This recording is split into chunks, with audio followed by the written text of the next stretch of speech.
Hola patria querida, del otro lado del planeta.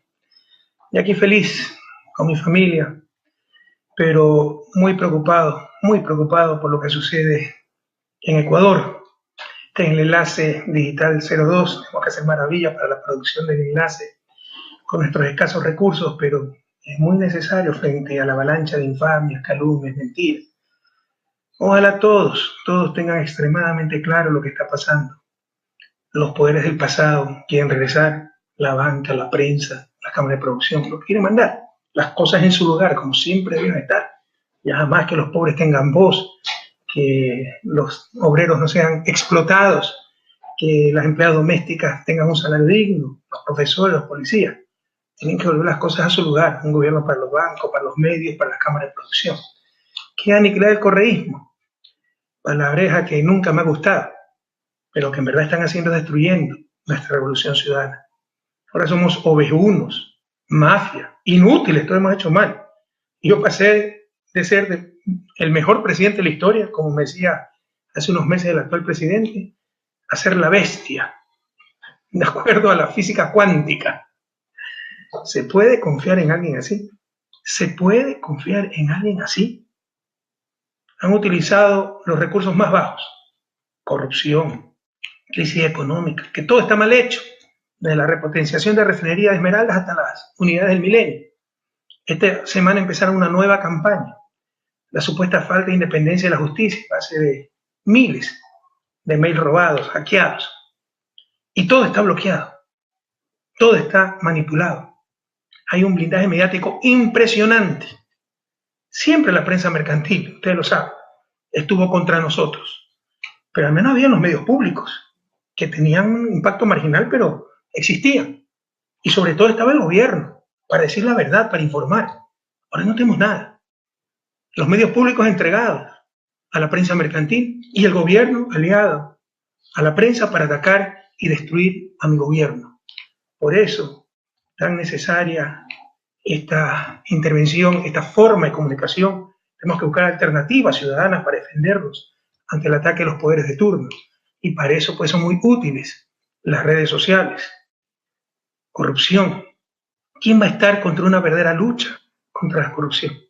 Acabo de dar una conferencia en Marsella y para los sufridores que dicen que eran 300, 400 estudiantes becarios que se pusieron de pie para aplaudirme, en verdad eran por lo menos 600 en el auditorio, pero había al menos el doble fuera, cerca de 2.000 personas en pantalla gigante, afuera unas 1.400 siguiendo al expresidente de la República del Ecuador, tomando a Ecuador como ejemplo en la lucha contra la corrupción, porque somos el único país del mundo que ha hecho una consulta popular no por demagogia, sino por una lucha seria contra la corrupción para prohibir a los servidores públicos operaciones en esos paraísos fiscales. Si no hubiera habido esos paraísos fiscales, no existiría la corrupción que hemos enfrentado. Una puñalada en la espalda, verdaderamente, para los que hemos arriesgado hasta la vida luchando contra la corrupción, que por diferenciarse, por ganar unos cuantos votos, por tener apoyo político, se eche lodo sobre un gobierno honesto que cambió la historia del país. Lenín Moreno fue 10 años, escúchenme Ecuador, escúchenme jóvenes, Lenín Moreno fue 10 años parte de mi gobierno, todo el gobierno. 6 años como vicepresidente, no como secretario, no como mensajero, como vicepresidente de la República. Que diga, invito, repítanselo una y otra vez. Los periodistas honestos, pregúntenle en una entrevista. Que diga cuándo vio alguna tolerancia, por mínima que sea, frente a un caso de corrupción.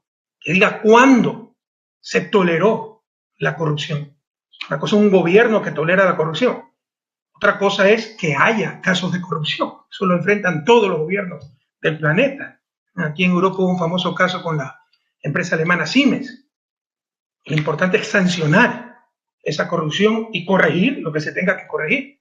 Pero ¿qué control permite evitar que un pillo traidor reciba una coima en una cuenta secreta de un paraíso fiscal? Pedimos pasos concretos, por ejemplo, la consulta popular para prohibir estos paraísos a nuestros funcionarios. Ustedes, queridos ecuatorianos, eso es lo importante, para que no se dejen convencer, para que no se dejen transmitir percepciones. Ustedes pueden juzgar en su vida cotidiana.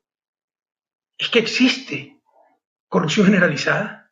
Es que existe el Ecuador de antes, cuando iban al registro civil y salían esquilmados, maltratados, y si no pagaban un tramitador no podían sacar nada.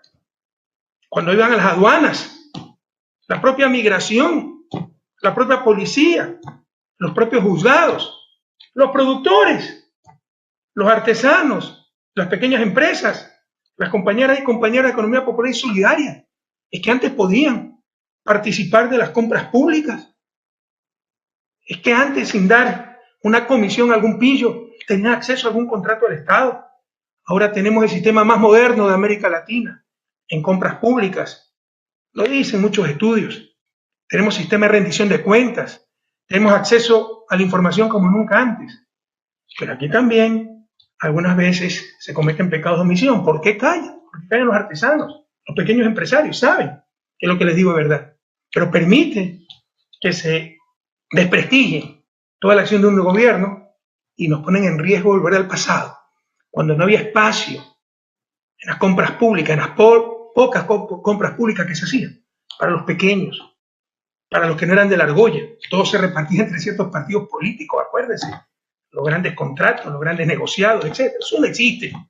Existen casos aislados, graves, que nos avergüenzan, pero que son casi inevitables en el ejercicio del poder, y lo importante es sancionar a esos traidores que traicionan la confianza del presidente si fueron ministros, como Capaya, y que traicionan a su propia patria con la adoración al dinero, como dice el Papa Francisco.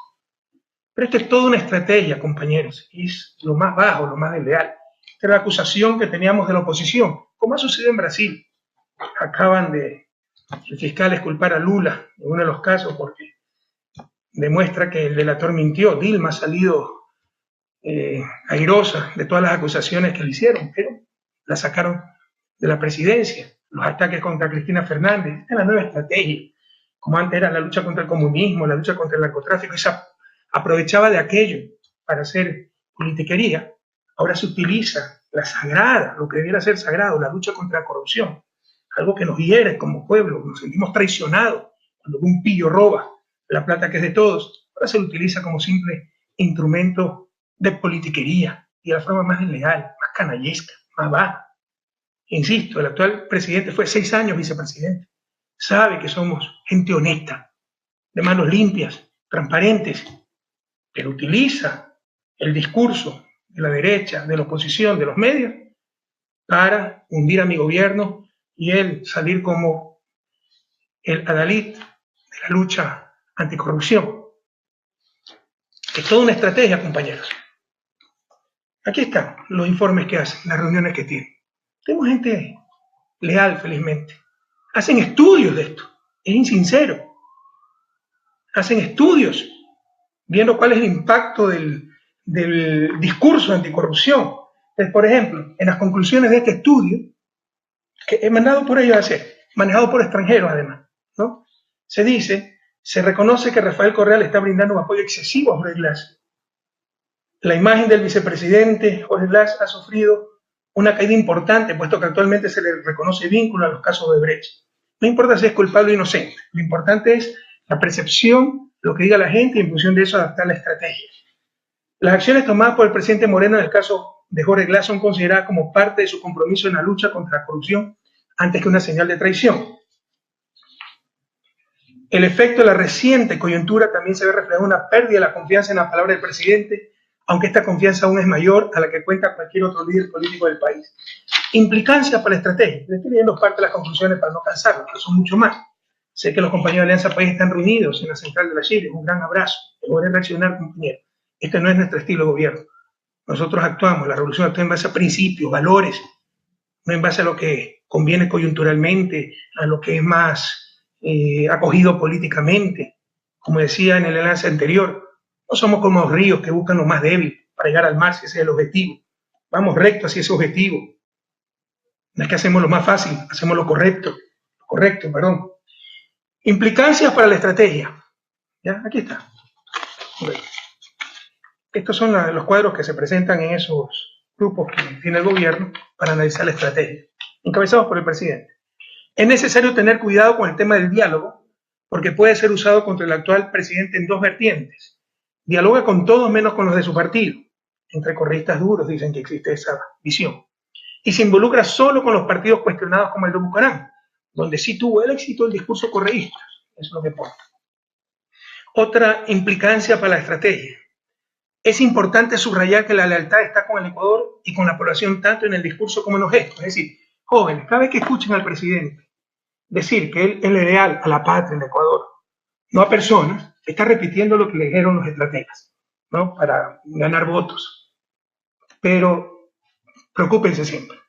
En realidad, ser leal a principios, valores, pero por supuesto a las personas cuando se cree en ellas. Otra cosa es si no que se cree en ellas. Pero si no se cree en ellas, ¿por qué siguieron Alianza País? ¿Por qué aceptaron la candidatura? ¿Por qué hablaron en nombre de la Revolución Ciudadana? Cada vez que escuchen a alguien decir, yo soy leal con la patria, con principios y valores, no con personas, es porque le van a meter una puñalada. Porque así la gente es leal, no solo no reconoce que es leal, trata de justificar su deslealtad. Pero es parte de la estrategia. Cada vez que escuchan al presidente decir, recuerden, se lo dijeron los estrategas. La asociación con Jorge Glass es la parte más débil de la estrategia de Rafael Correa. O sea, es estrategia defender a Jorge Glass. No entienden nada de principios, de valores. No entienden que yo estoy dispuesto a dar la vida por defender a un hombre inocente, honesto. Que prefiero perder todo antes que ver a un hombre honesto en la cárcel. Un patriota. No entienden de eso. No entienden. Solo entienden de estrategia, de diferenciación, de politiquería. Es impresionante la pérdida de valores y principios. Esta no es nuestra revolución. No somos así, compañeros. Vinimos precisamente para cambiar estas cosas. Y qué pena que se estén fundamentando en todo lo que hemos combatido estos años. Si bien el presidente salió victorioso frente a Rafael Correa, yo soy el enemigo que tiene que actuar en base a redes sociales. Imagínense la debilidad del gobierno, que tenga como principal adversario a alguien que está al otro lado del mundo, retirado de la política y que tiene que actuar por redes sociales. No debería pensarse que esta situación le llevaría a ganar más apoyo de parte de la opinión pública. Un enfrentamiento mayor le llevaría a perder algo más de apoyo. Entonces, si me lanza flores, etcétera, sepan que es porque está perdiendo apoyo. Es necesario cuidar la imagen presidencial, no debe sobreexponerse, pues corre el riesgo de debilitar su credibilidad. Y aquí algo que entristece mucho, ¿no? Hablan todo el tiempo, las preguntas, tengo la encuesta cuantitativa, estas son las conclusiones, pero esto en base a preguntas, ¿no?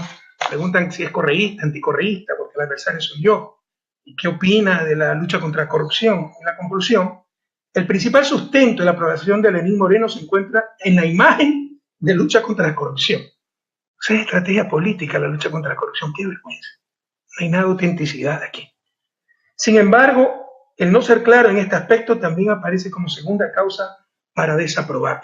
Esto es lo que estamos enfrentando, compañeros. La lucha contra la corrupción como simple instrumento de politiquería. Es toda una estrategia. Y por supuesto, ha habido 2 casos gravísimos de corrupción. Hasta antes de estos casos, lo máximo que tenía era un pillastre que había falsificado su título profesional y por ahí está insultando en redes también, que no merece ni siquiera ser sacado del anonimato.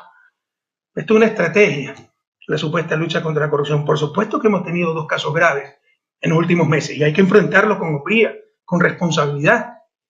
Ustedes saben, son los casos de Petroecuador y Odebrecht, pero tal vez por primera vez en la historia del mismo gobierno, se investigó y se empezó a sancionar esos casos. Por eso Capaya huyó del país. Fíjense qué paradójico, ¿no? Huye de mi gobierno y regresa con este gobierno. Y al regresar incluso graba un video que causa vergüenza ajena. Prácticamente dice, yo no estoy en la lista de Brecht, no estoy en esto. O sea, prácticamente dice que él solo robó en refinería de Esmeralda. Entonces está bien. La reserva moral del país, qué vergüenza. La reserva moral del país es un corrupto. ¿Por qué nos odia Capaya? Porque fuimos nosotros, pues, los que lo denunciamos. Fuimos nosotros los que no accedimos a sus peticiones de que él no decía nada si es que no involucraban a sus hijos, a su familia, que involucren a todo el que tengan que involucrar. Nosotros no podíamos llegar a esos tratos. Era ilegal, además de ilegítimo, antiético. Y tengo que reconocer que yo no sirvo para negociar con corruptos. Ahora regresa al país para echar lodo con ventilador. Hace bien el fiscal en no aceptar condiciones de un delincuente. Quiere acogerse a este proceso de disminución de penas, pero llegaron a un acuerdo con Fiscalía y poner sus condiciones. Hace muy bien el señor fiscal en no aceptar condiciones de un delincuente.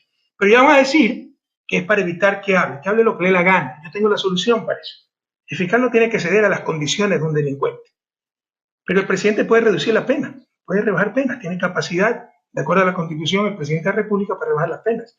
Que ofrezca rebajarle las penas a este delincuente y hable todo lo que tenga que decir, pero con pruebas, no como hizo una campaña electoral para tratar de perjudicarnos, echando lodo con ventilador, financiado por los Isaías, porque ustedes bien saben, Capaya obedeció a los Isaías.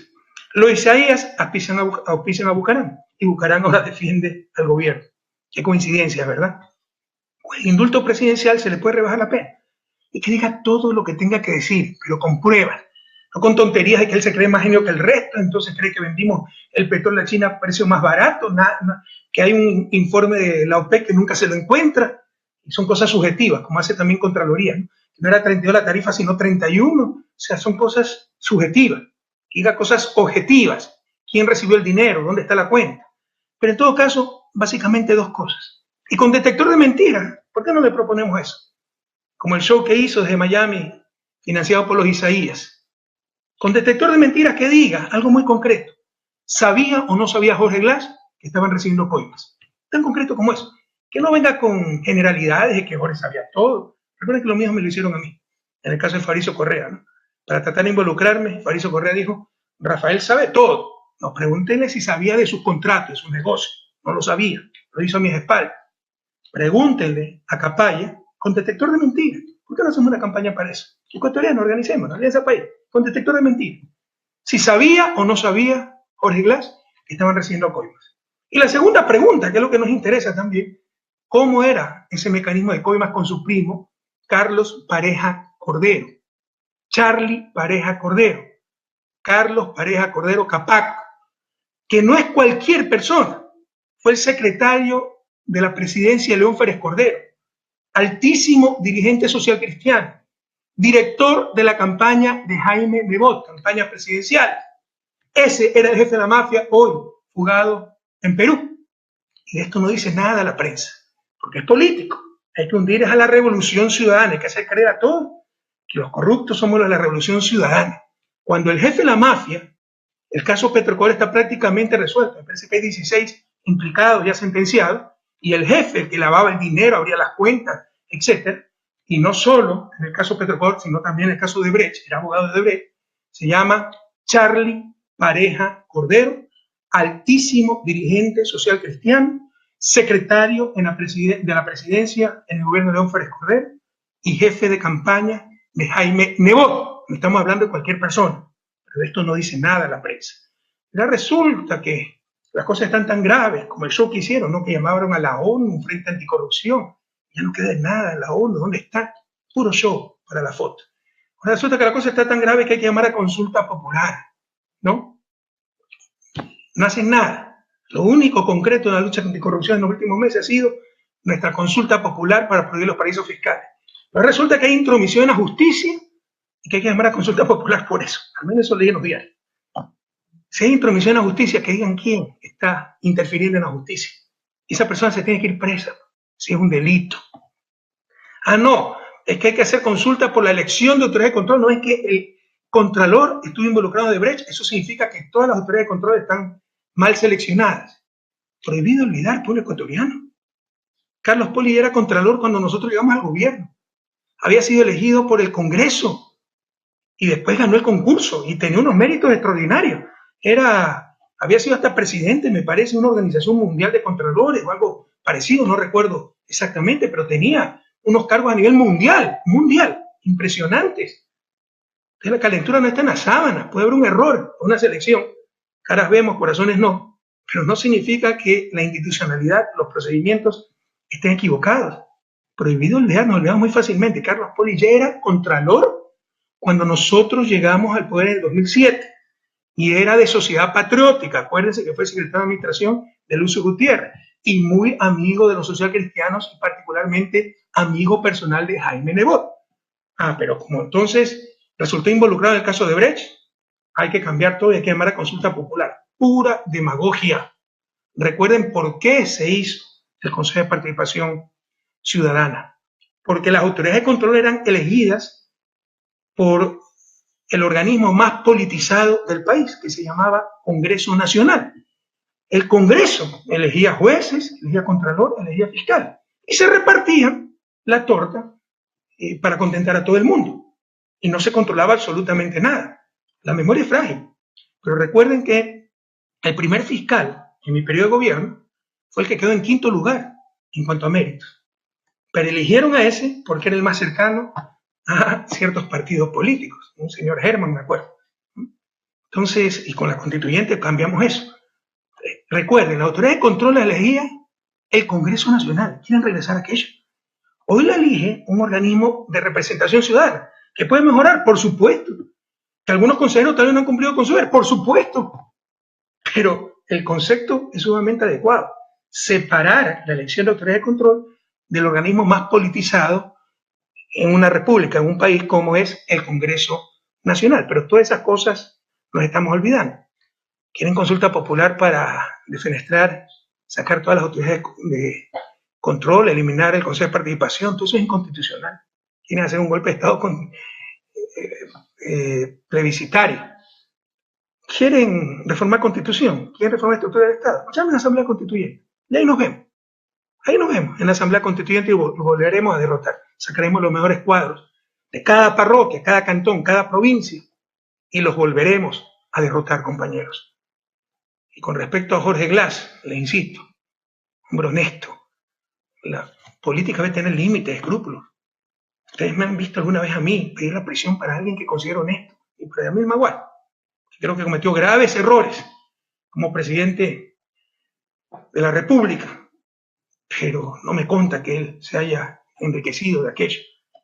En la campaña del 2006, mal asesorado por Gustavo Larrea, sí me parece que hicimos una acción pública de reactivación de juicio contra Maguad, y después no estuve muy convencido que hubiésemos hecho lo correcto. Pero fíjense cómo cambian las cosas, los torrentes de dignidad que se ven entre tanta confusión. La votación de Alianza País para levantar inmunidad a Jorge. Respeto la decisión del fiscal, no la comparto. Yo leí el expediente fiscal. Eso no tiene ni pie ni cabeza. Por ejemplo, por supuesto, la prensa manipula todo, ¿no? Me parece que el Comercio publicó en informe de la fiscal Diana Salazar 10 elementos de convicción contra el vicepresidente Jorge Glass. Elementos de convicción como por ejemplo el certificado de que era vicepresidente. Pero así nos manipulan. En verdad no existe absolutamente nada contra el vicepresidente Jorge Glass. Pudimos, con la mayoría que tenemos en la Asamblea, mayoría dada por el pueblo ecuatoriano, porque ese es el espíritu de la Constitución, evitar que cualquier fiscal de repente pueda poner preso al vicepresidente o presidente de la República.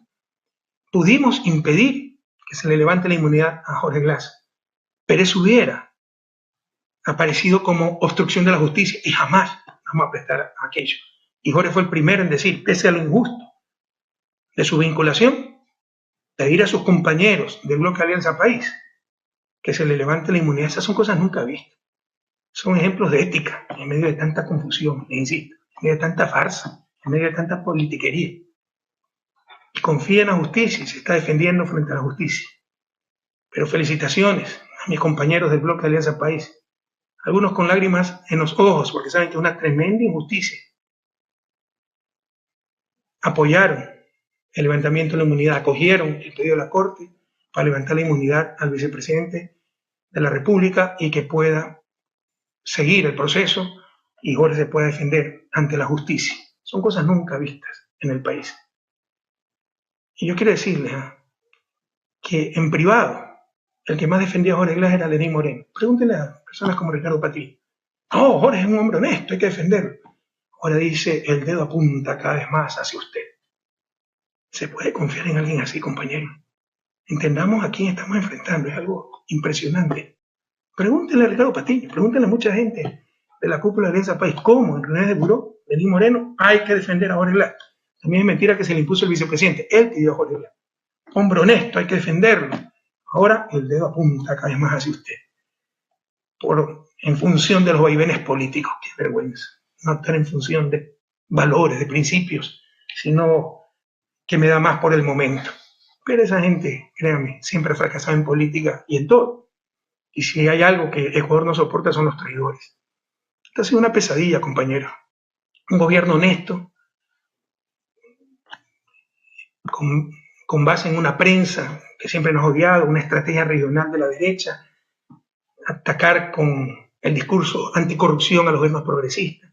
Han tratado de hacernos quedar como un gobierno de corruptos. No somos gente de clase media que salimos con lo mismo que entramos y tal vez con menos, que todo lo que recibimos lo dejamos para el pueblo ecuatoriano, todo lo que recibimos en el ejercicio del poder. Ojalá nunca hubiera permitido el regreso de una compañía como Odebrecht. Pero recuerden que pagó todo, ganamos todo, se sometió a todo lo que le exigíamos. ¿Cómo argumentaba ya que no regresara? Y recuerden también la presión de la prensa. Había periodistas que nos decían que éramos unos tiranos, dictadores, que así no se trata la inversión extranjera. Y recuerden que Brasil incluso nos retiró el embajador. ¿Ya? Y estuvo fuera el embajador como 2 años, hasta que regresa a la compañía, no por las presiones diplomáticas, sino porque, insisto, se sometió a todo lo que le exigimos. Como hubiéramos querido que no regresara esa empresa corrupta y corruptora. Pero yo les pregunto una cosa, compañero. Tacapaya, que fue ministro nuestro 3, 4 meses, porque era medio bipolar, le pedimos la renuncia casi enseguida, pero era la referencia de la honestidad en el sector petrolero. Fue el que inició el proceso para la caducidad de Oxy, hasta escribió un libro sobre la caducidad de Oxy. Fue gerente de Petroecuador, presidente de Petroecuador del gobierno de Alfredo Palacio, y siempre alto funcionario en el sector petrolero. Está involucrado él. Carlos Poli, que era de Sociedad Patriótica. Carlos Pareja Cordero, social cristiano. ¿Qué alto cuadro de Alianza País está envuelto en corrupción? ¿Qué alto cuadro? Ah, Jorge Glass ha sido vinculado y va a demostrar su inocencia. Demuéstreme dónde están 20 centavos que haya recibido ilegalmente, porque eso es la corrupción, pues. No, ¿de qué estamos hablando? No existe. ¿Qué alto cuadro de Alianza País está envuelto en corrupción? Que Alianza País se ha enriquecido, porque de repente nuestra expresidenta de la Asamblea Nacional se compra una casa cómoda, pero usada con un crédito de 10 a 15 años plazo. Así nuestra burguesía cree que vivir decentemente es solo para ellos, no para el resto. Ya basta. ¿Qué alto cuadro de Alianza País está envuelto en corrupción? Como gente honesta, gente sencilla, gente de clase media, como la inmensa mayoría del pueblo ecuatoriano. Queridos jóvenes, no caigan en la trampa, nos quieren quitar la esperanza, nos quieren quitar la alegría. Hay políticos de manos limpias que ni son corruptos, ni permiten la corrupción, porque permitir la corrupción también es una forma de ser deshonesto. Una es la corrupción activa, lucrar, la otra es corrupción pasiva, dejar lucrar ilegalmente. Ninguna de esas dos cosas hemos permitido. De hecho, el país es totalmente distinto al país de hace 10 años, pero seguirán los casos de anticorrupción, como en todas partes del mundo. Y lo que hay que hacer es sancionarlos e investigarlos. También utilizaron el discurso de crisis económica. Se pusieron bravos, muchos de ustedes se pusieron bravos con el no es crisis, es recesión, porque el dirigente tiene que hablar lo que la gente quiere escuchar. No cuenten conmigo para eso, no cuenten para faltarle a la verdad. Más aún en mi campo de formación profesional. En realidad hubo una recesión en toda América Latina. Toda América Latina dejó de crecer. Y en el caso de Ecuador fue mucho más grave, mucho más complicadas, más profundas las dificultades económicas, porque no tenemos moneda nacional.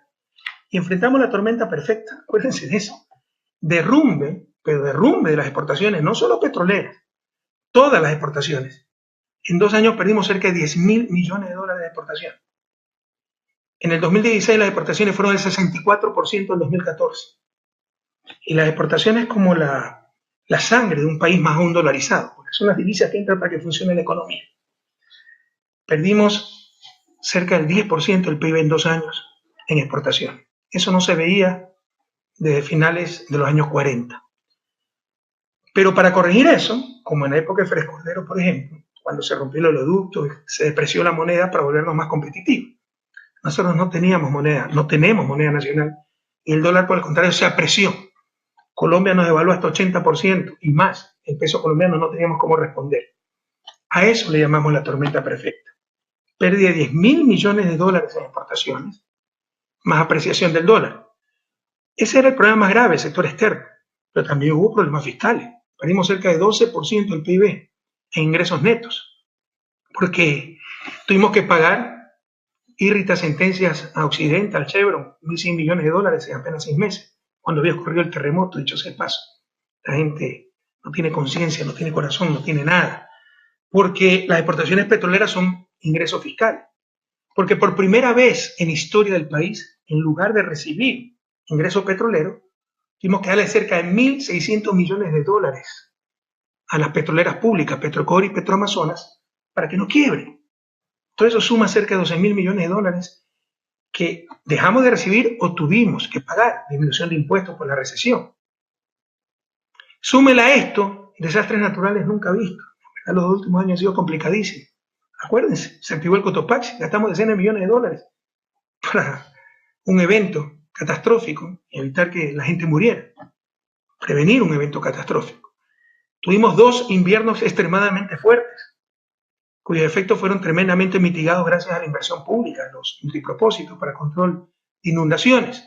Y tuvimos obviamente el terremoto pues, el 16 de abril de 2016. O sea, el que les analice el comportamiento de la economía ecuatoriana, sin mencionar el terremoto, es tan deshonesto intelectualmente como un detective que va a una piscina llena de agua, ve a un tipo en el fondo de la piscina ahogado, con los pies puestos dentro de un balde de cemento, y llega a la conclusión de que se ahogó por no saber nadar. O sea, a ese nivel de deshonestidad se llega cuando se hace el análisis de la economía ecuatoriana sin tomar en cuenta la peor tragedia natural de los últimos 70 años. Terremoto de casi 8 en escala Richter, que redujo el crecimiento 0.7% y ocasionó pérdidas solo el terremoto de más de 3.000 millones de dólares. Pero hemos tenido más de 4.000 réplicas hasta el momento.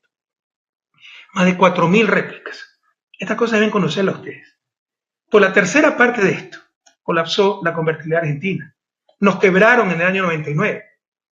Por el contrario, a nosotros no nos aumentó la pobreza, no nos aumentó la desigualdad. El Fondo Monetario predijo a inicios de abril que íbamos a decrecer 4.5%. Imagínense un país en esas dificultades. En ese momento el precio del petróleo estaba a $20, que necesita financiamiento. Estos burócratas internacionales dicen que vamos a decrecer 4.5%. ¿Quién le presta a ese país? Viene el terremoto, en lugar de aumentar su perspectiva de crecimiento, tienen que ajustarla hacia abajo, y en verdad, por el buen manejo económico, decrecimos solo 1.5%, y el primer trimestre crecimos 2.6%, la segunda tasa más alta después de Uruguay. Esa es la realidad. Consulten con la CEPAL, consulten con quien quiera, con profesionales, no con politiqueros, con gente que sepa de economía, pero ustedes deben saber también algo de esto. Yo sé, es entendible. ¿No? Yo lo que veo es que vendo menos en mi tiendita, que mi hijo no encuentra trabajo, que no me aumentan el sueldo, pero hay que ver los factores de fondo para no dejarnos manipular por los mismos de siempre. Simón Bolívar decía, no nos dominarán por la fuerza, sino por la ignorancia. ¿Y qué razón tenía el Libertador? A informarnos, compañeros, para no dejarnos manipular por los mismos de siempre. Entregamos una economía en crecimiento y estabilizada, después de haber pasado de todo, la tormenta perfecta. Por la tercera parte de esto, colapsó la convertibilidad argentina. Nos quebraron en el año 1993 los banqueros, que ahora de nuevo son los dueños del país. Prohibido olvidar. Y el argumento para decir que todo estaba mal, utilizado por este gobierno, que dicho sea de paso conocía todas las cifras, porque el mismo equipo económico, y le dimos toda la información, ¿no? Era el sobreendeudamiento. O sea, ven, cadena nacional, hablar esas tonterías y presidenta, mentir. Pues bien, probablemente no lo leyeron en los medios, por ahí alguno lo publicó, pero no en la dimensión que debió ser publicado, porque es algo gravísimo. El propio ministro de Finanzas, ante la Comisión de Presupuestos, donde ya no se puede mentir, hacer politiquería, hacer cualquier barbaridad, desmintió al presidente de la República, al reconocer frontalmente que el límite de endeudamiento está muy por debajo, no solo por debajo, del límite legal. Porque el límite de endeudamiento se mide, o la deuda se mide como deuda consolidada. El ejemplo que yo les di alguna vez a través de la red social Twitter. Si ustedes quieren medir cuánto debe una familia, tienen que ver lo que debe esa familia al vecino, al banco, ¿sí?, al amigo, pero no lo que ve el papá, la mamá al hijo, porque es la misma familia. Eso se llama consolidar. Esa deuda consolidada, en el 2004, sin terremotos, sin caída de exportaciones, etc., cuando yo llegué al Ministerio de Finanzas era 32.1%. Esta cifra les di en el lance pasado. En mayo, cuando es el gobierno, era 27.7%. Hicieron una emisión de 2.000 millones que se necesitaba y Ecuador ha regresado a los mercados internacionales. Nos ven con mucha confianza.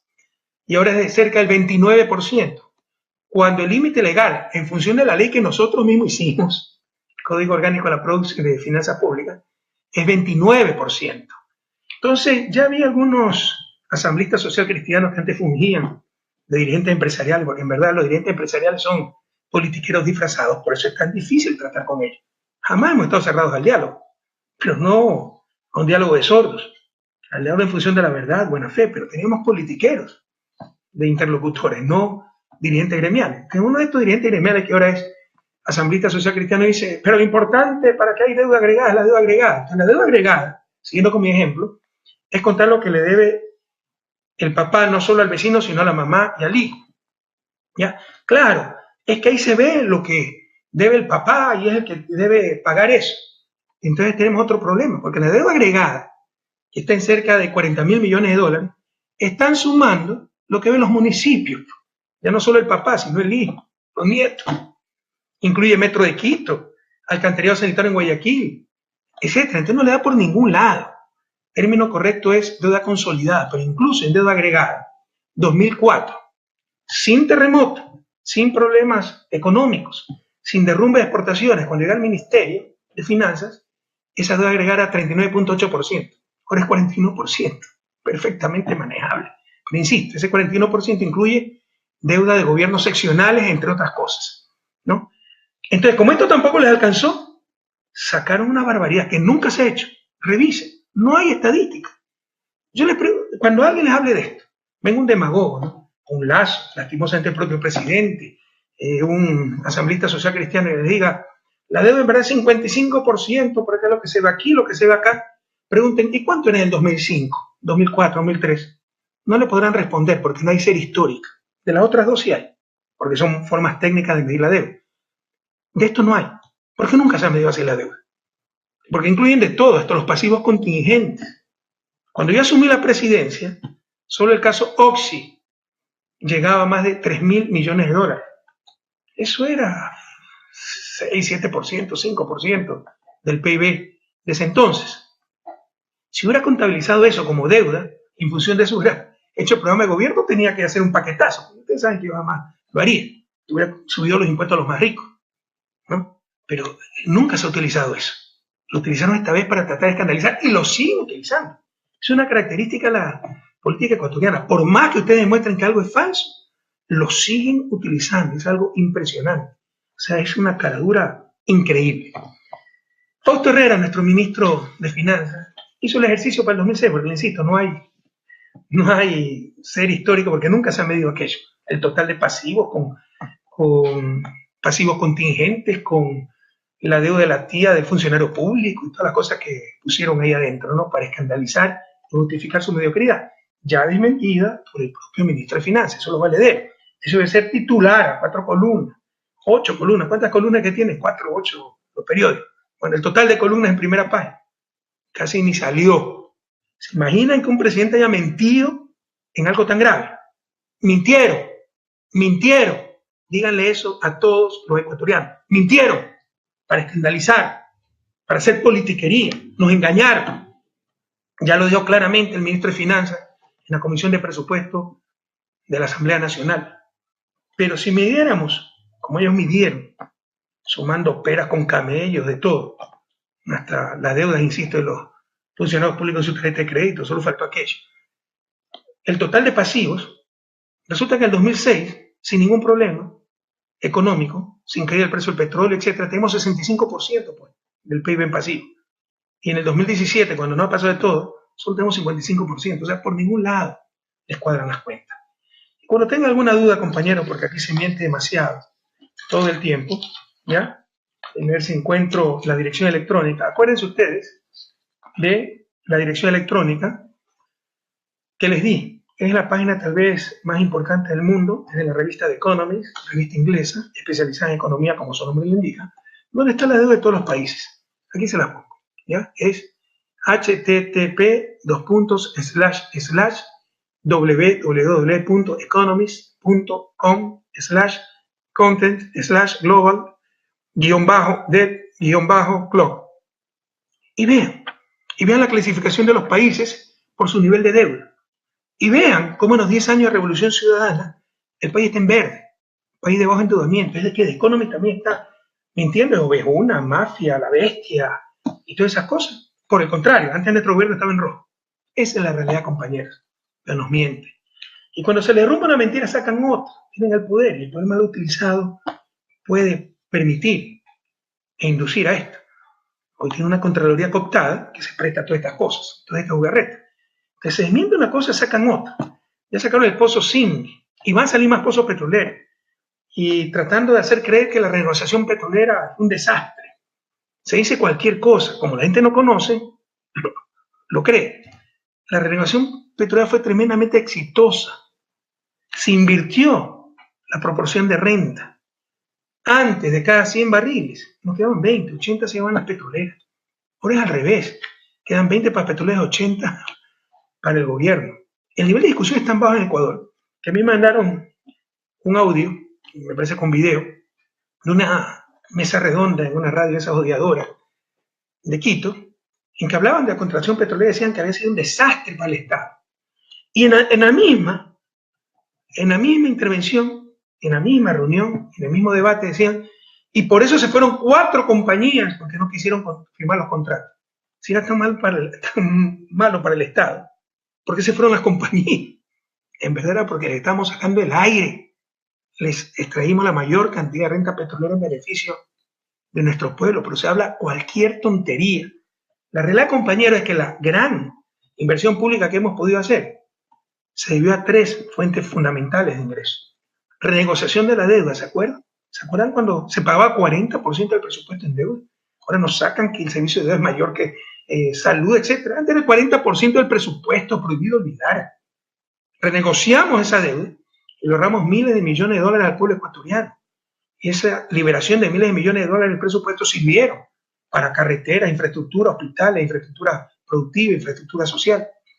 Se renegociaron los contratos petroleros. René Ramírez, un gran profesional, calcula que más de 30.000 millones de dólares se recuperaron gracias a esa renegociación, que se lo hubieran llevado las compañías. Y se triplicó el ingreso tributario, porque se acabó con otra forma generalizada de corrupción, de la cual no se habla, que es la evasión. No quiere hacer creer que la corrupción es patrimonio del sector público. ¿Quién es el corrupto y corruptor en el caso de Odebrecht? Odebrecht, empresa privada. Y la evasión era corrupción. Y era generalizada esa corrupción. Hemos triplicado el ingreso tributario. Pero miren, incluso con la deuda agregada, 40.000 millones de dólares, cerca de 40.000 millones, que incluye 7.000 millones de bonos que tiene el IES, que era la propia plata del gobierno central. Era el absurdo subsidio que teníamos que darle cuando no necesitaba el IES, subsidio que alcanzaba cerca de 1.000 millones de dólares anuales, 40% de las pensiones. Teníamos que darle porque se les ocurrió hacer una ley, como la ley que ahora se les ocurrió también a principios de este siglo, que dice que tenemos que pagarle las atenciones como gobierno central, es decir, todos los ecuatorianos las atenciones de los jubilados, que es la razón de salud de los jubilados, que es la razón de ser del IES. Se les ocurrió, hace unas décadas, decir que el Estado tenía que dar 40% de subsidio, un subsidio correspondiente al 40% de las pensiones, así tenga excedente o no el IES, que ahora tiene grandes excedentes. Esa es nuestra propia plata, no es que fue gasto público irresponsable, ni mucho menos. 7.000 millones de dólares. Pero incluso con todo esto, la deuda agregada es 40.000 millones. La inversión en los 10 años de Revolución Ciudadana fue cercana a 90.000 millones de dólares. Es decir, mientras hay una deuda de 40.000, tenemos activos por 90.000 millones y un saldo favorable de 50.000 millones de dólares. Esa es la realidad. ¿De dónde salieron esos 50.000 millones? Renegociación de deuda externa, renegociación de contratos petroleros y triplicación de la recaudación tributaria. Esa es la verdad. Prohibido olvidar pueblo ecuatoriano. Cada día es un nuevo escándalo, con la complicidad de la prensa, con una irresponsabilidad tremenda, con una ligereza tremenda. Entonces ya dicen que la repotenciación de Refinería Esmeralda, donde hubo corrupción, y ese corrupto está preso, Capalli, también fue técnicamente mala. Yo pedí varios informes técnicos, eso sí es observable. Me dicen no solo que no fue mala, fue muy bien hecha. Puede ser que me engañen, que revisen, pero primero revisen pues antes de hacer escándalo. Y no solo en la refinería, pues somos unos inútiles, todos hacemos mal, hasta la escuela de las leyes. Entonces, almacenamiento de gas en Monteverde está mal hecho, está mal hecha el relleno de la refinería del Pacífico, no sé cómo se puede hacer mal un relleno, la refinería Esmeralda, Poliducto Pascual Cuenca, que todavía no se acaba, y Bajo Alto, que ahí sí hubo problemas constructivos, que lo detectamos nosotros, huyeron los contratistas españoles, pero hubo hasta presos por ese caso. Yo sinceramente creo que el ministro Pérez, que de hecho ese paso viene del sector privado, gerente de Halliburton, ¿sabe qué es Halliburton? ¿No? Es la empresa petrolera, el servicio petrolero de Dick Cheney, el ex vicepresidente de Bush, de George Bush. Ese es Halliburton, ese es nuestro ministro de hidrocarburos actualmente. Yo sinceramente creo que no sabe lo que habla, o lo sabe y sus intenciones son otras. ¿No? Primero son proyectos que deberían estar hace décadas hechos. Si hubiera estado refinería del Pacífico, Ecuador no tuviera deuda externa. Si hubiera estado refinería Esmeralda, hubiéramos ahorrado miles de millones de dólares y seguridad para Esmeraldas. Porque ahora dicen que nosotros hemos puesto en riesgo Esmeraldas, que están locos. Vaya, vean, este es el cementerio de hierros viejos, cómo el reactor estaba fracturado. Pero ahora sí el reactor, el corazón FCC, creo que se llama FFC, corazón de la refinería, está recalentándose. Averigüen por qué, pues. Ah, mala construcción. ¿De dónde? Fue fiscalización internacional, fueron las mejores empresas del mundo. Pero puede ser, averigüen. Pero también puede ser mal mantenimiento. Y también puede ser las réplicas del terremoto. Que no sean irresponsables. Primero averigüen y luego hablen. Pero primero hablan y después dicen que van a tener auditorías internacionales. Dicho sea de paso, las fiscalizaciones fueron internacionales. Bastaría preguntarle al fiscalizador. Hay que hacer show, ¿no? Y cuando va a visitar, y gracias a Dios están asumiendo su responsabilidad nuestros compañeros asambleístas, cuando una comisión de la asamblea va a visitar la refinería, resulta que funciona al 100%, que era el objetivo, uno de los dos objetivos principales de la repotenciación. El segundo era dar seguridad a Esmeraldas, a la ciudad de Esmeraldas, porque la refinería había originado incendios, en cualquier rato podía explotar, etc. Antes de la repotenciación funcionaba el 85%. Por eso perdíamos cerca de 300 millones anuales, porque teníamos que importar gasolina. Va la comisión y funciona al 100%. Pero esta gente hizo un escándalo de que la repotenciación estaba mal hecha. Es que se está calentando el reactor. Bueno, averigüen por qué. Pues primero, puede haber múltiples razones. No mala repotenciación. Y ya la última es que sacó que una planta de azufre no ha sido reparada. O sea, palo porque bogas, palo porque no bogas. Ahora resulta que, como no se repotenció la planta de azufre, somos culpables, ¿no? Cuando dijeron que se había gastado mucho en la repotenciación, que no es 2.000 millones, eso es mentira, es 1.200 millones, sino que la refinería cuesta unos 300 millones anuales para que funcione, le suman todo, ¿no? En verdad se gastó 1.200 millones en la repotenciación de la refinería. Entonces estamos claros, compañeros. Después del escándalo, el show que hizo el ministro Pérez, lamentablemente, y ya nos tiene acostumbrados con el presidente de la República, que esto no conoce absolutamente nada, de que la repotenciación estaba totalmente mal hecha, resulta que funciona al 100%. Para eso fue la repotenciación, porque estaba funcionando al 85%. Ahora funciona a la capacidad de diseño y con mucha mayor seguridad. Ahí está el reactor fracturado que reemplazamos. En 40 años no se había dado un adecuado mantenimiento a esa refinería, peor una repotenciación casi integral, porque por escasez de presupuesto pues hubo partes que no se repotenciaron. Y ahora, ¿por qué no se repotenció eso también? Hagan ustedes. En vez de estar haciendo show, llorando. Si yo me hubiera puesto a llorar al inicio de mi gobierno por cada bache que encontré en las carreteras, las pocas carreteras que había, ¿se imaginan lo que hubiera pasado? Por eso a trabajar, no sean mediocres, pero es el escándalo. Ahora el almacenamiento de gas, ese proyecto con el poliducto para envasado de gas en Chorrilla, costó cerca de 600 millones de dólares. Escándalo porque faltan 11 millones de dólares para mantenimiento. Por favor, entiendan lo que hemos pasado los 2 últimos años, háganlo. Déjense de hacer shows irresponsables. Como les decía, el proyecto Pascual Cuenca es para seguridad, para que no suban los tanqueros a la ciudad de Cuenca, no está ahí un tanquero y se nos muera la gente, ¿no? Es parte de todo el diseño nacional de poliductos. Todavía ni se acaba, pero está que mal construido, que corríjanlo. Ese es el problema. Cuando se hacen las cosas, puede ser que algo falle, salga mal. Cuando no se hace nada, nada sale mal. Refería al Pacífico, no sé ni de qué están hablando, porque no me digan que un relleno está mal hecho. Y Odebrecht pudo haber sido tremendamente corrupta, pero no hacía malos trabajos. O sea, generalmente las construcciones de Odebrecht han sido reconocidas, era la más importante constructora, la más importante de toda América Latina. Se ha ido sobreprecio, etcétera, eso es otra cosa, ¿no? Eso es corrupción, pero técnicamente ya no hay por qué dudar. Pero si esa refinería del Pacífico Imagínense después de 40 años de exportadores de petróleo, todavía importamos gasolinas. Qué vergüenza. Como siempre decía, ¿no? Exportamos choclos para importar humitas. Mejor hago las humitas yo mismo, pues si tengo la materia prima y genero trabajo, desarrollo tecnológico, etc. Para eso es Refinería del Pacífico. Si hubiera estado hecha hace 30 años, no tendríamos modelo externo. Entonces, en vez de criticar todo el tiempo, pónganse a trabajar. Ya no sean llorones, ya basta. Con todo lo que hemos hecho, por supuesto que puede haber cosas que salen mal. Bajo Alto, un proyecto lindísimo, que nadie más lo hizo, ¿no? El gas natural del Golfo, llevarlo licuado para la industria, en principio de Cuenca, y también para Machala Power. En lugar de utilizar combustible importado, utilizamos nuestro gas natural. La empresa que hizo la construcción hizo malos estudios y se hundió la planta. Puede salir mal algo, pero fue mi gobierno que detectamos eso, que se iniciaron los juicios, etc. Huyó esta gente, ¿qué podemos hacer? Pero entonces que también está mal hecho y todo está mal hecho. Ya basta, no sean mediocres.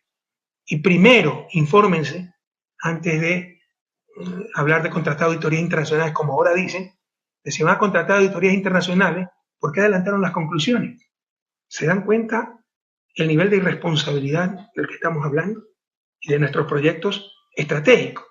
Este señor Pérez se especializa en esto, ¿no? Ya la otra vez digo otra barbaridad, que confundió contratos petroleros de largo plazo y preventa petrolera. Preventa petrolera es que yo le digo a Tailandia, a China, a Rusia, dame 1.000 millones y te pago con el tiempo con barril. La plata recibo en este momento. Contratos petroleros de largo plazo, es decir, te garantizo que te vendo a ti el petróleo al precio de mercado durante los próximos 5 años. Así tú te aseguras suministro de petróleo y yo me aseguro del mercado petrolero. Grandes decisiones, más aún con la inestabilidad del mercado petrolero de los últimos años y la sobreoferta petrolera. Y este señor cuenta todo, es decir, los contratos de largo plazo, donde la plata no la recibe este gobierno. ¿Sí? Es después de 3 años que se vende el petróleo, la recibe el gobierno que esté en ese momento en el país. Y calcula que son 20.000 millones de deudas. Una ignorancia total. Y esto lo publican los medios de comunicación. Ya ven que no lo repiten, porque es una brutalidad terrible, pero no corrigieron nunca. Y así asustan a la gente. Y eso es lo que hemos vivido estos 100 días de este gobierno, puro show, por decirlo menos imprecisiones, algunas veces grandes mentiras, declaraciones irresponsables, mediocridad absoluta, criticando todo el tiempo, en lugar de ponerse a trabajar. Y le decía, o sea, este señor o no sabe, o sabe y busca otra cosa. Viene del sector privado, gerente de la empresa transnacional de servicios petroleros más grande del mundo, es Halliburton y le sigue Schlumberger, francesa. ¿Acaso no querrán privatizar? Cuidado, nos privatizan el sector petrolero, almacenamiento de gas licuado, etcétera, en nombre del diálogo. Cuidado, porque me parece que esas son las intenciones ante tanto show, tanto escándalo sin fundamento. Y fíjense cómo son las cosas, compañeros.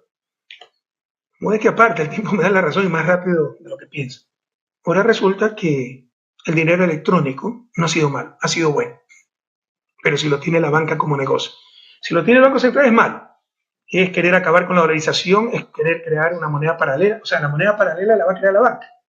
Si la banca tiene el negocio, entonces ya no es moneda paralela. O mienten ahora o mintieron antes. Pero no puede ser que las dos cosas sean ciertas. Si el Banco Central tenía dinero electrónico, era moneda paralela. Si la banca tiene dinero electrónico, no es moneda paralela. La realidad es que mintieron antes. Como siempre les expliqué, nunca fue moneda paralela. Y lo que quería era el negocio de la banca. Y nosotros no tenemos problema, cuidado. Pero no quería una regulación adecuada. Porque es muy riesgoso. ¿Quién quebró el país? ¿Acaso lo quebró el artesano? ¿Acaso lo quebró el profesional que me está escuchando? ¿Los compañeros indígenas? ¿El agricultor? ¿Quebraron los banqueros? ¿Con qué solvencia moral nos viene a decir ahora que son la referencia, lo que saben qué hacer, etcétera? Hay que andar con mucho cuidado, no pueden quebrar de nuevo. Si se maneja mal el dinero electrónico, si no está 100% respaldado, por supuesto que puede haber un colapso económico. Y no querían aceptar las regulaciones. No tenía problema en darle a la banca privada. También a la banca privada, junto con el Banco Central, pero con adecuadas regulaciones. Y no querían aceptar. Hoy le dieron alegremente a toda la banca privada, pues, el dinero electrónico, que era tan malo. Recuérdense todo lo que decían, todas las barbaridades que se inventaron, todo lo que publicó la prensa. ¿Ahora qué dice la prensa? Pero saben otra cosa, Esta es parte de todo un acuerdo con la banca. Es algo terrible. ¿Cómo se está manejando el país? Compañeros de Alianza País que me están viendo en la sede de la Chile, agárrense de sus sillas, porque así nos están gobernando. Totalmente contrario a nuestros principios éticos de transparencia. Hay todo un acuerdo con la banca. Aquí está. Acuerdos con la banca. Metas y apoyo para conseguirlas, ¿no? Entonces, por ejemplo, Asobanca será la vocera encargada de proponer públicamente los cambios normativos para mejor uso efectivo y mayor uso de medios digitales. Y el gobierno recogerá y apoyará estas peticiones. O sea, todo un tongo ya preparado. Nos van a hacer una serie de medidas en beneficio de la banca, pero va a proponer la propia Asobanca y las va a recibir el gobierno, a acoger el gobierno esas medidas. ¿A cambio de qué? Siguiente párrafo. Los bancos apoyarán comunicacionalmente los esfuerzos fiscales por reducir el déficit. Qué vergüenza. Qué vergüenza estos tongos a espaldas del pueblo ecuatoriano. Y aquí está en el punto siguiente parte de lo que se va a hacer.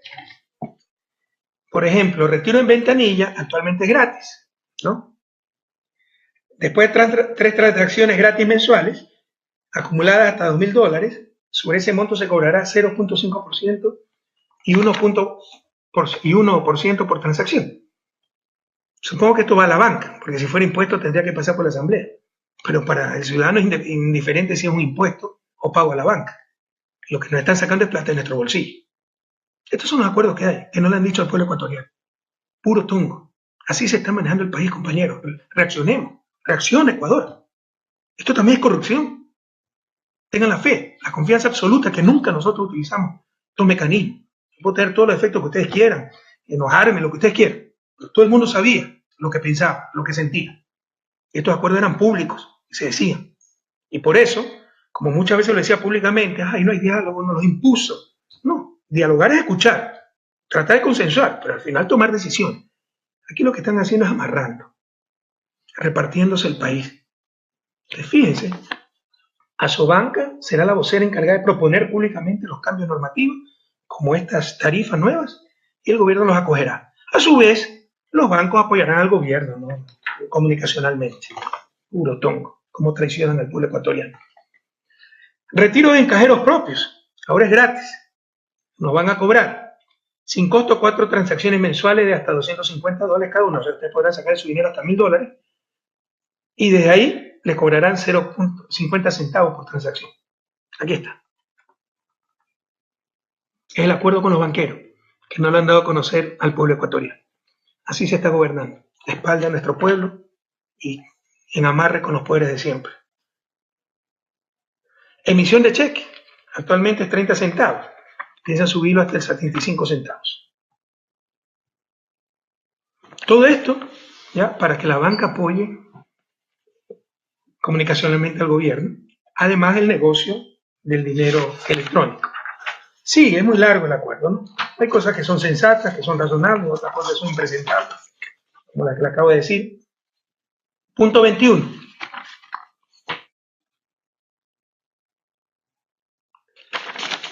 Se reformará la normativa vigente. El Banco Central cerrará las cuentas de dinero electrónico. ¿Por qué? Que lo tenga el banco, la banca privada, y también el Banco Central compita. Pero no, le dan todo el negocio a la banca privada, pero que los apoye comunicacionalmente al gobierno. Así se compran las conciencias, así se está repartiendo el país. Punto 25, gravísimo. Existe el compromiso de la Superintendencia de Banco de analizar la norma de determinación de propiedad indirecta número 375/2017F de las entidades del sistema financiero, es decir, levantar las restricciones que nosotros pusimos para que los bancos tengan otra clase de negocio, lo cual era nefasto para el país. Se había puesto un límite, si ustedes tienen hasta 6% de acciones en un banco, no pueden tener empresas en el sector real, una industria, una distribuidora de carros, por la sencilla razón de que pueden manipular con el banco, le dan crédito a su empresa y no le dan crédito al competidor, un banquero que se dedica a ser banquero. Ya amarraron para levantar también esas restricciones, que son grandes avances para la sanidad de nuestra economía, para la justicia social, para no tener acumulación de poder. Así se nos está gobernando, compañeros. Se lo muestro nuevamente. El acuerdo que le pueden poner amarre con la banca. Y cada vez que escuche que Asobanca felicita, ¿cómo se llama esta? Yo ni sé ni cómo se llama, por eso me odiaba. Que Asobanca felicita al gobierno, es parte de la amarra. que les dieron pues incremento de tarifas, les levantaron restricciones para tener otra clase de negocios, les permitieron el monopolio del dinero electrónico sacando el Banco Central, etc. Esa es la realidad, así se nos está gobernando. Además de utilizar la lucha anticorrupción como estrategia. Esa es la verdadera mafia. Esa es la verdadera mafia. Y no es lo único, ustedes lo saben. Pacto con Bucarán. ¿Ustedes creen que un tipo como Bucarán va a insultarnos y defender al gobierno y al presidente gratuitamente? ¿Qué le dieron las eléctricas? Porque el 5 de mayo viajó Eduardo Manga, secretario de la presidencia, en un jet privado, ¿no? A Panamá para hacer el amarre con Bucarán. Ah, que ya cambió el gerente. Claro, pues esa es la broma. Ese es el formalismo para decir que ya se echó para atrás. Pero eso sí, hermano, lo buscarán. Ya hay denuncias, como están pidiendo comisiones, eso es corrupción, eso es mafia. El pacto con Nebot, se le levantó la orden de detención. A mí no me gusta meterme con estas cosas, porque yo respeto mucho la libertad de una persona. Un importante empresario, familiar político de Jaime Nebot. Bien por él ser inocente, está involucrado en el caso Petroecuador. Pero ¿por qué a los otros no se les levanta la orden de detención? ¿Por qué a unos sí y a otros no? Eso fue parte del pacto con los social cristianos, que ahora van hasta tomarse fotos al puerto de Pozorra cuando siempre se opusieron al puerto de Pozorra. Ya vamos a hablar de eso. Escondieron y siguen escondiendo escándalos de miles de millones de dólares de lavado de activos en un banco amigo, en un banco de personas que apoyaron muchísimo en la campaña a Lenín Moreno. Averigüen en qué avión viajaba Lenín Moreno, en qué avión viajaron a Panamá. Y averigüen la relación con este banco que lavaba dinero. Sigue el hombre del maletín en asamblea. Felizmente nuestro bloque se ha mostrado incorruptible, repartiendo cargos, tienen operadores por provincia. Sigue Contraloría como instrumento de persecución. Presiones políticas al fiscal, que no lo ha dicho, pues lo sé. Sobre todo de este señor también, el secretario de la presidencia, eso es delito. Ahí están las verdaderas mafias, compañeros, ahí está la corrupción. Como también es corrupción y deshonestidad de los medios hackeados, el nuevo escándalo que quieren hacer, demostrar que la justicia estuvo manejada por Correa. El robo de información nos ha pasado todo el tiempo, han robado miles de mensajes. Eso demuestra la ética que tenemos del poder, porque no han podido demostrar absolutamente nada. Lo único que demuestra este nuevo robo es cómo cumplía con mi deber. Todos los días yo revisaba un resumen de noticias, en base a ese resumen, todo digital, copiaba la noticia y preguntaba a los jurídicos, incluso a compañeros de otras funciones, legislativo, judicial, etcétera, cómo va esto, qué pasó, para saber si la defensa del gobierno era buena, no era buena, porque resulta también cualquier error de otra función, un juicio mal hecho, al final del día lo paga el gobierno central, se nos demandan ante instancias internacionales. No tienen nada de qué acusarnos, lo único que demuestra eso es la ética, la responsabilidad, la pulcritud con las que hemos cumplido nuestras funciones presidenciales. Deberían criticarnos si no nos preocupamos de esas cosas. Pero imagínense publicar mails robados, hackeados. No es la primera vez. También se encontraron en la computadora de Fernando Villavicencio, etc. Siempre nos hackearon todo, nos robaron todo y no han podido demostrar absolutamente nada porque siempre hemos sido éticos en el manejo del poder. Pero fíjense la doble moral. Durante las elecciones, el diario argentino Página 12 sí presentó una investigación seria con firme de responsabilidad de una periodista García, con pruebas sobre las 49 offshore de Guillermo Lasso, candidato opositor. La prensa no publicó nada. Aquí nos roban mails y tratan de hacer un escándalo. Sigan intentando sus escándalos, compañeros. Lo único que confirmará es la ética con que manejamos la cosa pública. Y con todo el derecho también, para saber si había que impugnar un juez, etcétera, si sabíamos que tenía antecedentes negativos. Todo eso, pues, ni me preocupaba, pero si lo hizo la ministra de Justicia ese entonces, me parece totalmente correcto, que sepa si un juez tiene malos antecedentes. Y recuerden que hay concurso, impugnación pública, y se puede impugnar como cualquier otro ciudadano para garantizar la calidad del sistema de justicia, que ahora es referencia a nivel regional y mundial. Esta gente lo quiere volver a convertir en botín entre piratas. Estoy hablando en mi mail, estoy hablando de noticias del periódico. Si yo manejo la justicia, debería saber, pues, no, las cosas que están pasando. Y lo que hago es replicar las noticias del periódico. Lo único que hacen esos mails robados es demostrar responsabilidad con que cumplíamos nuestro deber de presidente de la República. Y tantas mentiras que se han dicho, ¿no? Ahora resulta que los medios del milenio también son malas. ¡Qué barbaridad! Y nos hacen unos estudios chimbos ahí terribles. Yo les puedo mostrar otros estudios que nos dicen que son extraordinarios. Es que no se ve diferencia en calidad. La inmensa mayoría, yo diría más del 80% de las escuelas del milenio no tienen más allá de 3 años. Se constituyeron uniendo escuelas de diferentes sectores. Todos esos factores hay que tomarlos en cuenta para poder medir el impacto en calidad. No es lo mismo chicos que llevan 10 años estudiando juntos con los mismos profesores en el mismo colegio, que escuelas de menos de 13 años que reunieron la escuelita de 30 alumnos aquí, de 60 alumnos acá. O sea, es una barbaridad lo que han hecho.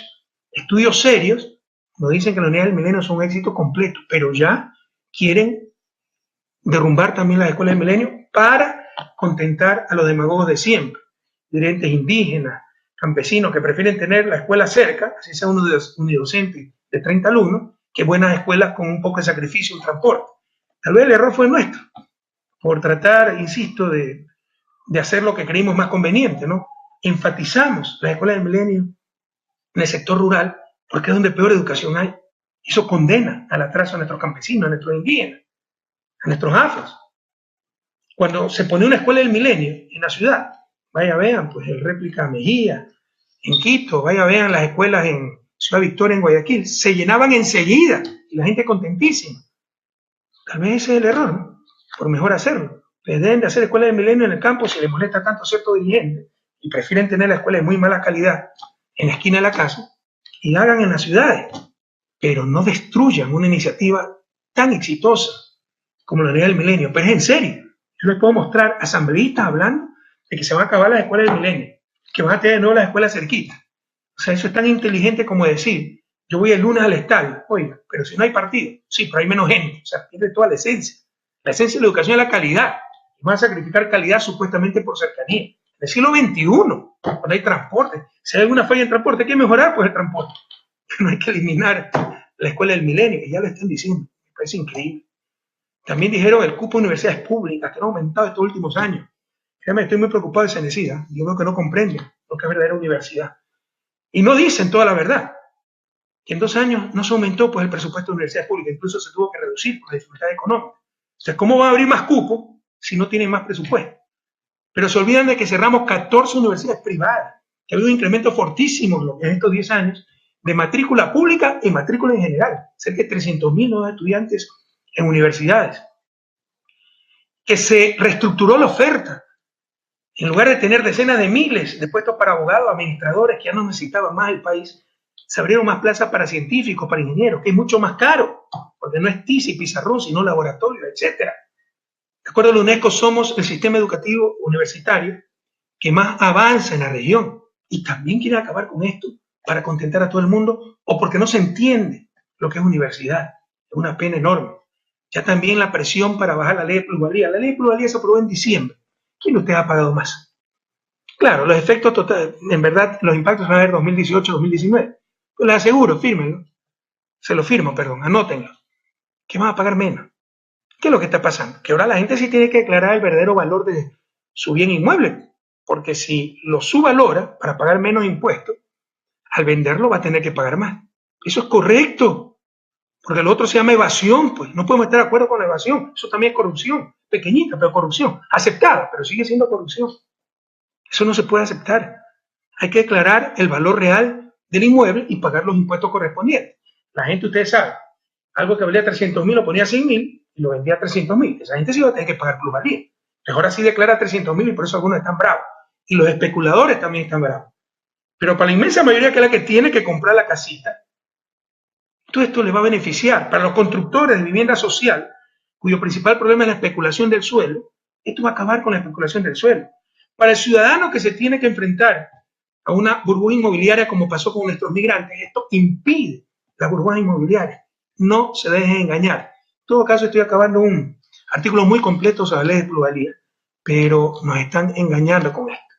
Como también, pues, nos engañan, por ejemplo, con el puerto de Pozola, ¿no? Que nos hablan de caballerosidad, nobleza. La base de la nobleza es actuar en función de principios, de valores. Todo lo hicimos nosotros para el puerto de Pozola. Aquí está el decreto de mayo del 2016, en que se dice, vean, para mayor información, decreto 1060, que la compañía DP World Investment, por primera vez una compañía del Medio Oriente, investiga en Ecuador en esa magnitud, ¿no? Este es de Emiratos Árabes. Nunca Ecuador ha tenido relación con Emiratos Árabes. vinieron al país por el prestigio de la Revolución Ciudadana. Que la compañía DP World Investment presentó el 9 de marzo de 2015 ante la Autoridad Portuaria de Guayaquil una propuesta para construcción, operación, mantenimiento y provisión de servicios del puerto de aguas profundas de Pozoja.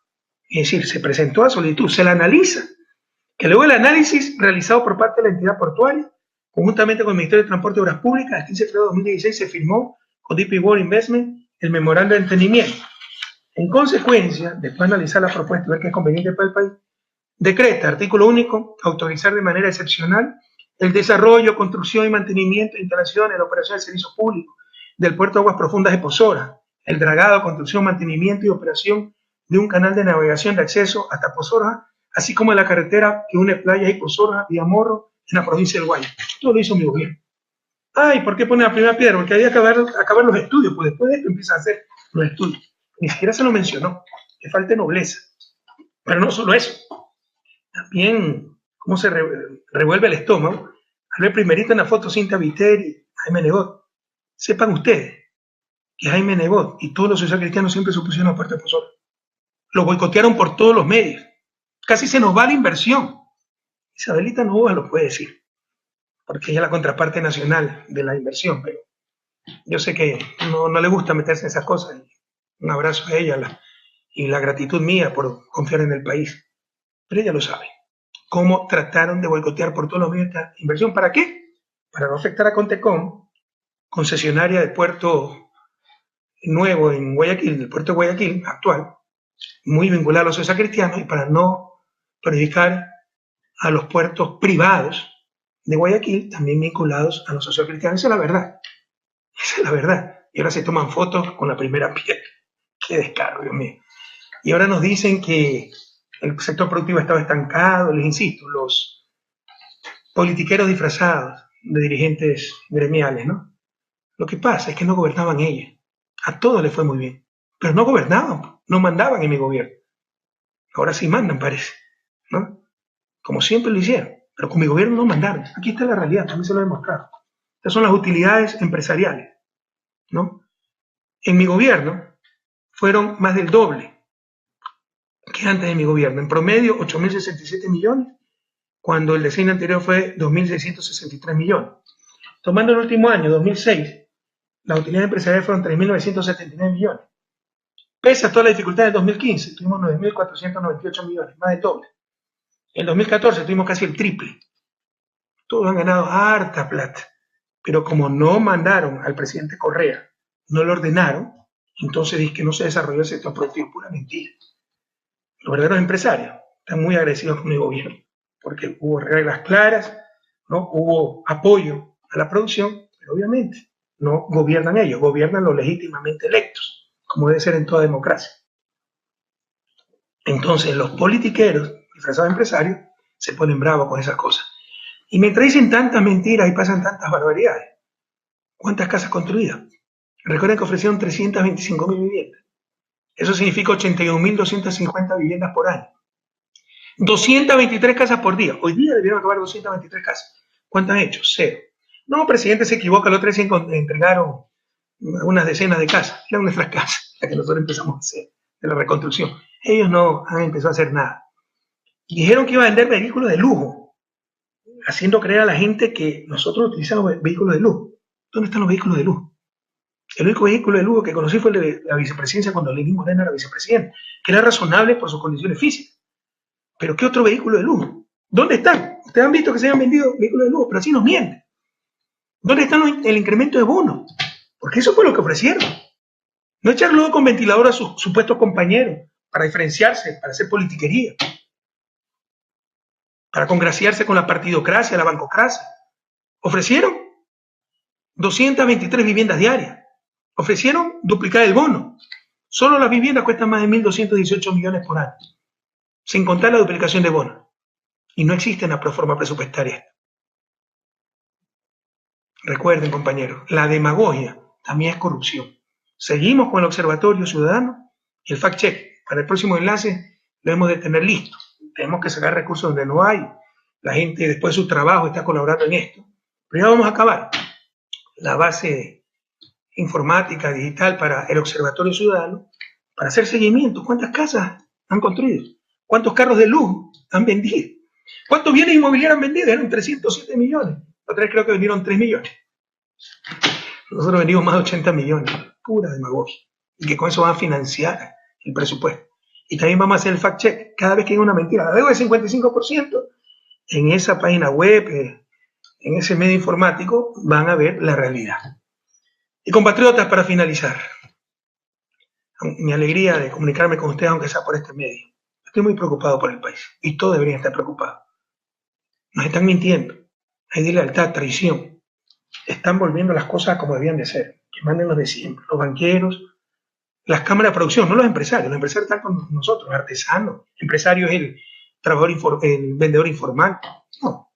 Los que siempre han sido dueños del país, vinculados a los social cristianos, a Creo, se está aplicando el discurso y la agenda de la derecha. Dime quién te aplaude y te diré quién eres. Y este gobierno es aplaudido por los mismos de siempre. Los banqueros al poder, la partidocracia, la prensa, los mismos de siempre. Esa no es la revolución. Hoy se regocija la oposición. Hemos sido traicionados. Sí, hemos sido traicionados. Eso no es democrático. No se elige una persona, se elige un programa. Se está incumpliendo ese programa y se está adoptando el programa de la oposición. Ay, pero tiene gran apoyo popular. Eso es efímero. Si fuera cierto. Supongo que lo es. Pero también con el tremendo apoyo de los medios de comunicación. Y si creen que eso va a durar, la gente no es tonta. Se puede engañar a unos pocos mucho tiempo, a mucho poco tiempo, pero a mucho tiempo. Es bien difícil. Y cuando se derrumbe este show, cuando se derrumbe tantas mentiras, no quedará nada. Verán que fueron todo falsedades, demagogia. Pero se regocija la oposición por la traición que hemos recibido. Mañana pueden ser ellos. Como decía el gran comandante sandinista Tomás Boy, siempre se puede confiar en los traidores, no cambia nunca. Esto debería ser rechazado por todos. Siempre se puede confiar en los traidores, no cambian nunca. Esto debe ser rechazado por todos. Esta falta de deslealtad, esta falta de ética política, que se ofrece una cosa, se hace todo lo contrario, con la complicidad de los medios de comunicación, se traiciona a la gente, regresan al poder los mismos de siempre, a los que la gente rechazó en las urnas. Pero ¿saben qué? Tengo la absoluta confianza de que volveremos a vencer. El pueblo ecuatoriano siempre ha castigado la traición. Acuérdense Ramiro González, que ahora anda por los techos, ¿no? Pero uno de los tantos que criticaba, junto con la derecha, al gobierno. Acuérdense de tanto, Alberto Acosta sacó 3% cuando fue candidato, ruptura de los 25, no ganaron nada esos muchachos. El pueblo ecuatoriano siempre ha castigado la traición, la deslealtad. Y frente a tanta traición, tanta deslealtad, seguirán encontrando torrentes de dignidad, como la votación unánime de Alianza País en la Asamblea, para con mucho dolor levantarle la inmunidad a Jorge Glass. Pero también, como la renuncia de Ricardo Patiño, de Paula Pavón, de Virgilio Hernández, miembros del gabinete, pero que no podían conectar tanta mentira, tanto insulto, tanta difamación a un gobierno que fue leyenda. Y ese término de leyenda lo puso el mismo Lenín Moreno, a la leyenda de la Revolución Ciudadana. Ahora resulta que hemos sido una mafia y hemos hecho todo mal. Y no entiendo cómo otros colaboradores, son las cosas de la vida, no debe estar acostumbrado a esto, pero siempre duele, como otros colaboradores míos todavía pueden participar del gabinete, sabiendo que esos gabinetes hacen mofa en mi gobierno, del presidente Correa. Se presentan encuestas para ver cómo se destruye el correísmo, sin entender que destruir el correísmo no es por mí, es destruir la Revolución Ciudadana. Y nadie se llame correísta, todos alfaristas, bolivarianos. Pero ustedes no pueden disociar la Revolución Cubana por Fidel Castro, no pueden decir Fidel Castro es un delincuente inútil y viva la Revolución Cubana, no existe aquello. Y se prestan para eso ciertos colaboradores míos que todavía participan del gabinete, el equipo económico, que fue mi equipo económico, ¿cómo permanece ahí? ¿Cómo explican eso? ¿Cómo permiten todo aquello? Pero frente a eso, es la humanidad, la historia del mundo. También existen estos rasgos de gran nobleza, gran lealtad, como el de Ricardo, Paola, Virgilio. Un abrazo solidario, cariñoso, repleto de admiración a estos compañeros que nos dan lecciones de ética política, de coherencia, de compromiso. Y les insisto, cuando se les acabe el show, no quedará nada de sus mentiras, pero seguirán las carreteras, las escuelas, los hospitales, las hidroeléctricas, la autoestima recuperada, la patria renacida. Como les dije, en enero de 2007. En enero de 2017, cuando asumí la presidencia, se lo di, a no tener miedo, a tener fe. Hasta la victoria siempre, compañeros. Venceremos.